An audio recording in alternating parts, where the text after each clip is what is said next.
Boys and girls, ladies and gentlemen, Duggars and Diggettes of all ages, it's your boy, Dak908, aka the Dig Dug himself, and today we're going to look at the acidic Glavenus.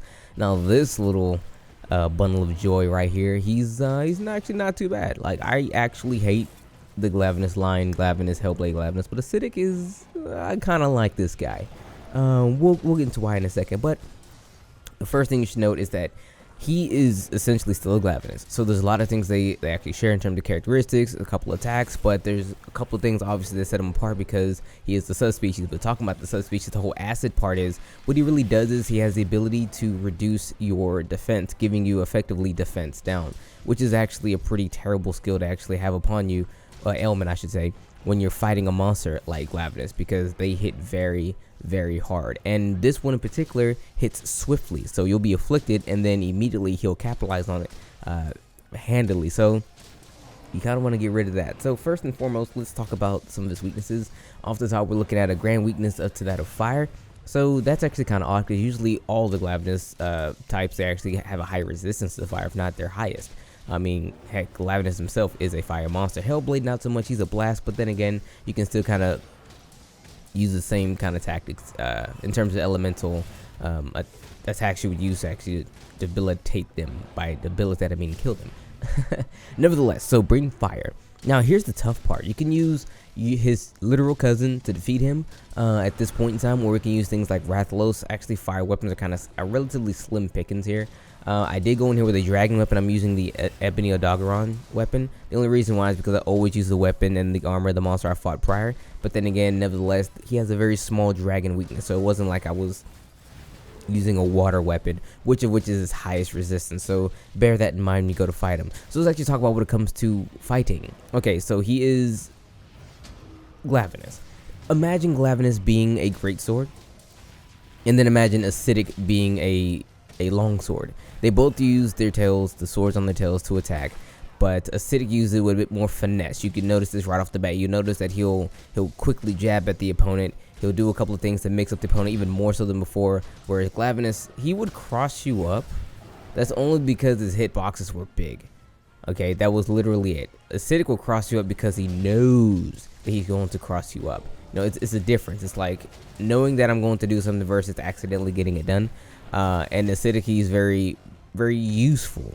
He uses his tail with a lot more finesse. Like, he'll do a lot of things. He'll do a spin into him charging, not necessarily charging, but him rearing his tail up, ready to go, ready to quickly thrust at you. It's really nuts. So be patient when you fight him. Don't overextend. He punishes the people who overextend. I overextend a couple times in this video, and I get punished for it. You might not see me get punished, but there's a couple of times, because I usually cut these things down. But there was a few times where I thought I was okay to attack, but then he just he flipped the table on me. He flipped the script, if you will, and I had to hold that. I had to hold either a very large amount of chip, or I had to hold a full-on attack. It's kind of nutty the way he actually controls the pacing of the battle. So I'm giving him top marks for that. An amazing monster when it comes to fighting. Now, to defend yourself, I'm not even gonna hold you. Like, I fought him a few times. Even before this video, I'm not gonna lie to you, I fought him quite a few times actually. And unless you're like a lance or gun lance user, and you can block, or a sword and shield and great sword in some cases you can block, charge blade, whatever, you know all the guys who can block, heavy bow gun, so on and so, etc. Doesn't matter. Anyway, unless you can block, dodging is going to be your best bet. But the way in which I suggest you do dodge, instead of dodging away from him, dodge towards him, because there's one thing that the Glavenus, they tend to actually have. Even this guy right here, their body is big, and he can only usually attack one side of his body. So if you roll to the opposing side of his body where the tail is actually located, you'll be fine. There's also a really neat trick that I need to probably try again. I think it's the left back leg of the Glavenus. If you're on the left back leg of the Glavenus, his tailspin cannot hit you. This was very useful back in Generations when he first appeared, where I actually had that solidified and that was a full-on thing. But I need to double back on here, so I'm not going to seriously swear to it on here because the hitbox has probably changed. But there's a particular part of the body you can actually hide behind and not get hit with the tail attacks, because he doesn't really spin the tail in that direction. It's always like a right-hand spin as opposed to like a left-hand spin or something like that. But I would watch out of his legs, I would watch out of obviously the tail and what direction the tail is actually located at, because then that'll let you know what direction you can actually evade against, because a lot of monsters who have very quick tail sweeps, you can actually evade into the tail, and if you time it properly, maybe use a bit of evasion, which I highly recommend you guys probably should, unless you guys are blocking. And if you're not blocking, run some evasion here, at least 3 points or so. You can evade through the tail, so that way you're not damaged by it at all. Like, very fast attacks have very little active frames, so that means you can actually go through the attack if need be.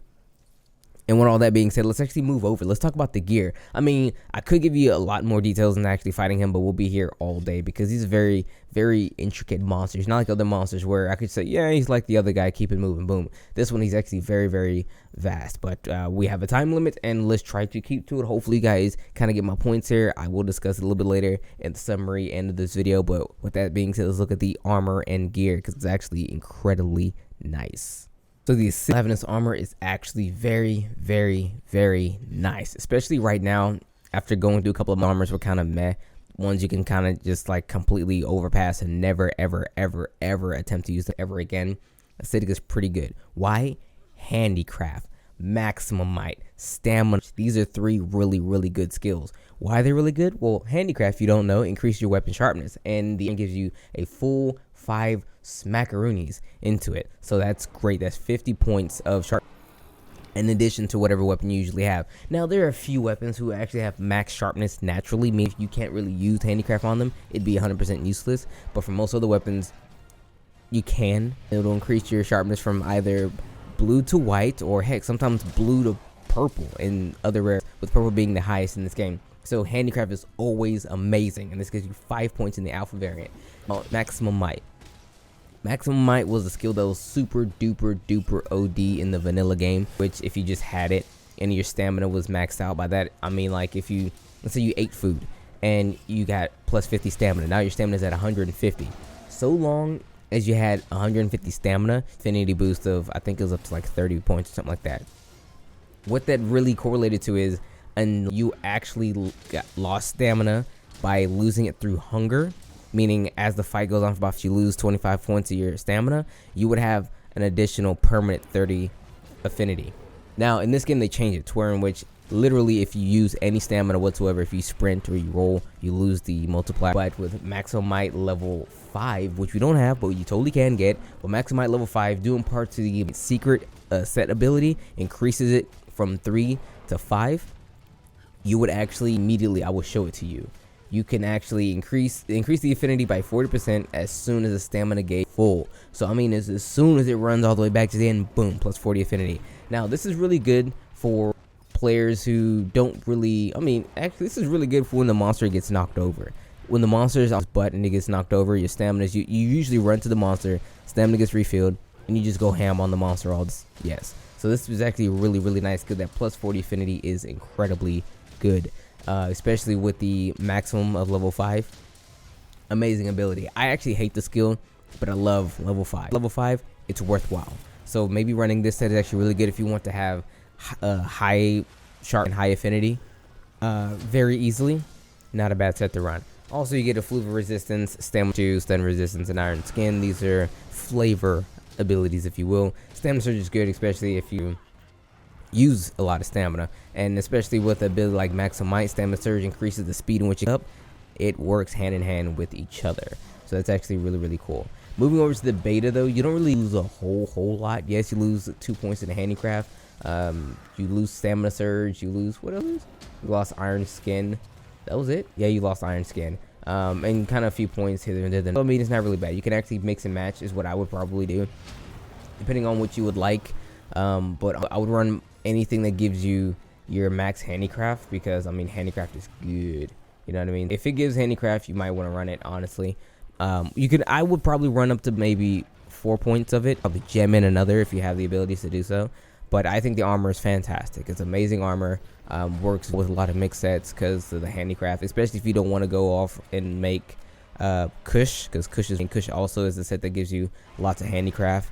So either or, honestly, I still, because evade extender is kind of nice sometimes. Nevertheless, his weapons though, weapons That's all I have to say. In a word, incredible. They are usually elementless. You can, and they do awaken to paralysis. His weapons usually have the highest attack in the game, bar second to that of we've yet to actually come across, i.e. Rajang. He has the highest damage in the game when it comes to weapons. You can run an acidic Glavenus and use the elementless jewel and get modifier to your attack, essentially making you like the strongest out there. So his weapons are incredible. They have low sharpness. That's why the handicraft 5 makes up for it. But if you put elementless handicraft 5, you're looking at a very, very strong. Weapons are great, okay? And if you want to use the free element to get the paralysis, you have a great paralysis weapon with high attack, which is a very rare commodity. So nevertheless, the gear is fantastic, and I suggest you all run it. I run his lance all the time.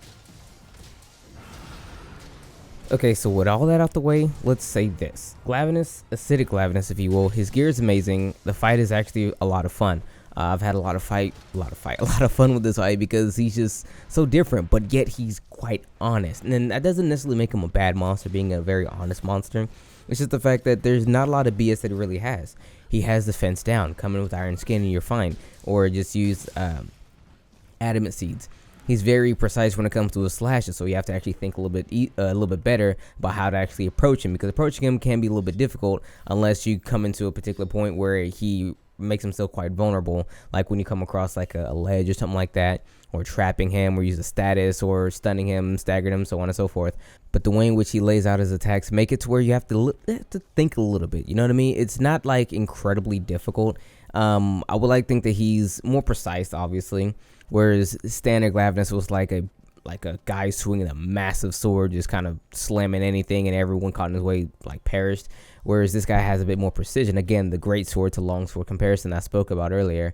It actually holds very true when it comes to these two monsters, these two in particular, the acidic and the standard Glavenus. So be a little bit cautious about your positioning when you go to fight him, and bring a weapon that can actually do some decent damage to him. I actually went here thinking that Raw will probably be the best bet.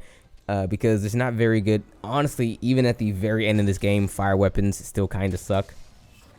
Unless you're using the one fire weapon that's not bad, and that one fire weapon is a monster, but I've yet to actually fight. He's way at the very, very, very back end of the game. But nevertheless, I still think that you can get away with fighting him with whatever you really want to. Again, Raw is my personal best bet. But if you do have a decent fire weapon, one that won't necessarily hamper you with relatively low stats, you should be very fine when going to combat my man. But with that being said, everyone, acidic Glavenus, a heck of a monster, lots of fun to fight. I'm not gonna say I like him, but I like him more than other Glavenus monsters. I mean, that's just it is what it is. But nevertheless, it's been your boy Dak908, aka the Digger himself. Thank you guys so much for watching. Sorry these are taking so long. Busy with stuff. But what I'm gonna try and do is I'm gonna try and push these last few out. There's not that many left until the main game is done. So what I'm gonna do is, honestly, I'm not gonna lie to you, I'm going to make acidic Glavenus armor, and then I'm going to wear that same one piece of armor and just make the rest of the videos. Usually I like to make an armor for every monster, but the one after acidic Glavenus and the one after acidic Glavenus, they really get on my damn nerves. I'm not really gonna fight these guys forever. Well, I don't mind one of the fights, but grinding them to get their stuff, they're very stingy, and I'm not necessarily gonna be about that life. So I'm just going to give you guys the fights instead of grinding for the armors and the weapons like I talked about before. I like to usually do this because it gives me a hand-on experience when it comes to using the armor and the weapons, because I have these things and I can talk about how good they are versus just showing you numbers and stats and stuff. But honestly, it looks like we're just gonna have to just shoot through this. I mean, it's been 2 months and I'm still not done. So yeah, we're gonna just almost 3 months. Jeez, wow, we're in December now. 7 days, 3 months, and not even out the main game. What is this? So yeah, I'm just gonna push through the rest of these. I'm gonna try and get about 3-4 of these a week out for you, or however fast the flight going when I do these things. And then we're just gonna finish it. You know what I mean? Gonna try and at least get the complete decks filled out before I do other stuff. Nevertheless, that's too much talking. I'll see you guys on the next video. Take care.